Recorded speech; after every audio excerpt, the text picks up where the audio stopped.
मैं जिस समय समझौता किया और समझौते से पहले भी समाजवादियों ने, चाहे नेताजी और उससे पूर्व में जितने भी हमारे समाजवादी नेता रहे, और याद कीजिए मैं पूरे चुनाव में ये बोलता था कि हमारे जो साइकिल के दो पहिए हैं, ये पहिए तभी मजबूत दिखाई देंगे जब डॉक्टर भीमराव अंबेडकर जी की विचारधारा और डॉक्टर राम मनोहर लोहिया जी की विचारधारा दोनों मिलकर के काम करेंगी।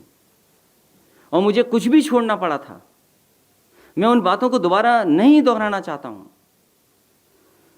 मैंने साथ लिया और मेरा मकसद था कि भारतीय जनता पार्टी को रोक लें। और मुझे खुशी है इस बात की, पूरे देश में अगर किसी ने भारतीय जनता पार्टी को रोकने का काम किया तो उत्तर प्रदेश में कम से कम हम लोगों ने सीटें छीन ली। इसलिए वो गठबंधन जरूरी था और हम किसी के खिलाफ नहीं हैं, हम सबको साथ लेकर के चलना चाहते हैं, चाहे वो समाज का कोई वर्ग हो। और जब तक हम जोड़ेंगे नहीं तब तक भारतीय जनता पार्टी का कैसे मुकाबला करेंगे।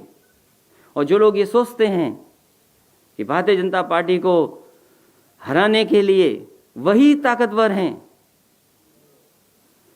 तो संख्या बल भी जानते हैं आप। अभी तो चुनाव विधानसभा का आना है, एमएलसी का चुनाव तो आएगा सो आएगा। ऐसी क्या बात है कि वो एमएलसी समाजवादी पार्टी को हराना चाहते हैं, बीजेपी भी हराना चाहती है, बहुजन समाज पार्टी भी हराना चाहती है।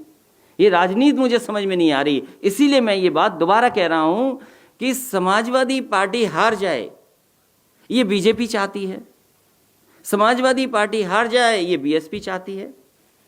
तो ये दोनों की चाहत कहां से मिल रही है, ये सोचना आपको है। और जितना भारतीय जनता पार्टी ने नुकसान किया है दलित और पिछड़ों का, इतना नुकसान कभी नहीं हुआ होगा, और अगड़ों का भी। सोचो क्या नहीं बिक गया। जब सरकार के हाथ से सब कुछ छिन जाएगा तो संविधान ने जो हमें अधिकार दिए, बाबा भीमराव अंबेडकर जी ने जो हमें अधिकार दिए हैं, जो हमें सम्मान देने का काम किया, वो कैसे दे पाएंगे हम। कभी सोचो इस बात के लिए। अब तो हवाई जहाज बिका है, एयरपोर्ट बिके हैं, आगे और क्या ना बिक जाए। कोविड के बाद तो न जाने क्या क्या बिकेगा। तो जो बाबा भीमराव अंबेडकर जी का सिद्धांत था, डॉक्टर राम मनोहर लोहिया जी का सिद्धांत था, उस सिद्धांत पे हम लगातार काम करेंगे। दलित, पिछड़े और रगड़े सब लोगों को साथ लेकर के आगे बढ़ने का काम साइकिल और समाजवादी पार्टी करेगी।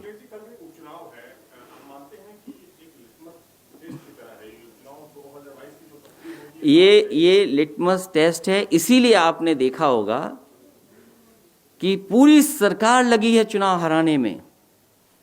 सरकार के जितनी भी मशीनरी है, कोटेदारों से कह रहे हैं, अरे कोटेदारों को कोटा बांटने दो। कोटेदारों से कहा जा रहा है कि 100 वोट दे दीजिए, दिलवाइए हमें 200 वोट। प्रधानों को कहा जा रहा है। तो ये तो पुराना तरीका है। लेकिन मुझे खुशी है इस बात की कि पूरे प्रदेश की जनता इंतजार कर रही है कि कब भारतीय जनता पार्टी को सबक सिखाने का मौका मिले। ये 7 जो विधानसभाएं हैं, ऐसा सबक सिखाएगी जनता, आप देखिएगा जब परिणाम आएगा।